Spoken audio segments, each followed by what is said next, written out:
রাত ঠিক 12টার দিকে বাংলাদেশের ফেসবুক অ্যাকাউন্টে টাইমলাইন জুড়ে কেবল হ্যাঁ এবং না ছবি সংবলিত পোস্ট দেখা যাচ্ছে। তবে বেশিরভাগ পোস্টেই এ ধরনের ছবি প্রকাশের কারণ উল্লেখ করা নেই। স্বাভাবিকভাবেই অনেক মানুষ একটু অবাক হচ্ছেন সোশ্যাল মিডিয়ার এই ট্রেন্ডটিতে। কিন্তু প্রকৃত অর্থে এর পেছনের কারণটি ঠিক কি? কারা হ্যাঁ অথবা কারা না এর পক্ষ নিচ্ছেন, অথবা কেনই বা নিচ্ছেন? এ ঘটনায় সব মিলিয়ে যে প্রসঙ্গটি আলোচনায় এসেছে তা হলো গণভোট। মূলত গণভোটের প্রশ্নে একদিকে বিএনপি আর অন্যদিকে অবস্থান নিয়েছে জামায়াত ও এনসিপি। সিদ্ধান্তের বহিঃপ্রকাশটি হলো হ্যাঁ এবং না ছবি পোস্ট করা।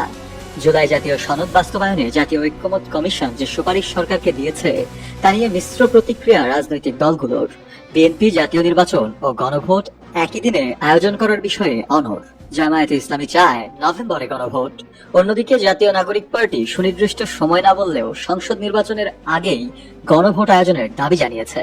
ফলে জামায়াত ও এনসিপির দাবি কিছুটা কাছাকাছি হলেও বিএনপি এ ব্যাপারে কোনো ধরনের সমর্থন দেয়নি, বরং দলটি সংসদ ও গণভোট নির্বাচন একই দিনে চায়।